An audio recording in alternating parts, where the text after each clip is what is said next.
মানবিকতার টানে আজ যেন এক হয়ে উঠেছিল গোটা গ্রাম। বাঁকুড়া জেলার তালডাংরা ব্লকের লারবাদ গ্রামে আজ আবারও প্রমাণ হলো মানুষ চাইলে মানুষ মানুষের জীবন বাঁচাতে পারে। লালবাদ হিল ফুল ফুজুল যুব সংগঠনের পরিচালনায় আয়োজিত এই স্বেচ্ছায় রক্তদান শিবিরটি এবছর নিয়ে টানা 7 বছরে পা দিল। গত 7 বছর ধরে নিরবচ্ছিন্নভাবে প্রতি বছরই এই মানবিক কর্মসূচির আয়োজন করে আসছে এই যুব সংগঠন, যা আজ এলাকায় এক অনন্য দৃষ্টান্ত হয়ে উঠেছে। এবছরে রক্তদান শিবিরে ছিল ব্যাপক সাড়া। মোট 57 জন রক্তদাতা স্বেচ্ছায় রক্তদান করেন, যা আবারও প্রমাণ করে দিল মানবিকতার আহ্বানে সাড়া দিতে কখনো পিছিয়ে থাকে না লারবাদ গ্রাম। এই কর্মসূচিতে উপস্থিত ছিলেন রক্তদাতাদের উৎসাহ বাড়ান মাননীয় বিধায়ক ফাল্গুনী সিংহবাবু।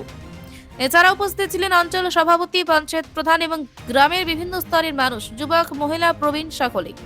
বিধায়ক ফাল্গুনী সিংহবাবু তার বক্তব্যে বলেন, তরুণ প্রজন্ম যদি এভাবেই সমাজের জন্য এগিয়ে আসে তবে মানুষের জীবনে আর রক্তের অভাবে অন্ধকার নেমে আসবে না। তিনি লালবাদ হিল ফুল ফুজুল যুব সংগঠনের এই উদ্যোগকে একটি আদর্শ মানবিক কাজ বলে উল্লেখ করেন। চিকিৎসক ও স্বাস্থ্যকর্মীদের সম্পূর্ণ তত্ত্বাবধানে নিরাপদ ও সুশৃঙ্খলভাবে রক্ত সংগ্রহ করা হয়।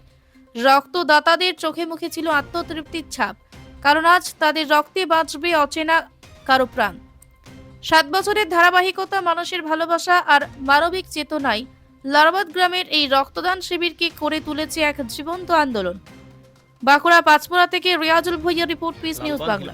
যুব সংগঠনের মূল উদ্দেশ্য হলো কিছু সমাজমূলক কাজ, যেখানে গরিবদের পাশে দাঁড়ানো, এছাড়াও মুমূর্ষু রোগীর সেবা করা এবং যখন ত্রাণ দেওয়া, এই সমস্ত প্রতি বছর করে থাকি। তো মূল কাজ হচ্ছে আমাদের সংগঠনের স্বাস্থ্য শিবির গড়ে তোলা, আর এই সংগঠন যাতে করে আরও এগিয়ে যায়, মুমূর্ষু রোগীর সেবা করতে পারি, তাই আমরা প্রতি বছর এই রক্তদান শিবির করে থাকি। প্রায় 100-র উপরে আমরা রক্তদান ডোনার পাই আমরা প্রতি বছর। তো এবছর আমরা মাত্র 57 জন পেয়েছি। আজকে যে আমরা রক্তদান শিবির করেছিলাম, আমাদের গ্রামের সকলেই উপস্থিত ছিলেন, একবারে খুব বেশি জনসংখ্যাই ছিলেন। পাশাপাশি আমাদের গ্রাম আশেপাশে জামবেদিয়া, ডাডরা, এমনকি আরও আমাদের আশেপাশে পাঁচমুড়া, এখান থেকেও মানুষ এসেছিলেন, তারা রক্তদান করলেন। পিস নিউজ বাংলা, সত্যের পক্ষে, শান্তির পথে।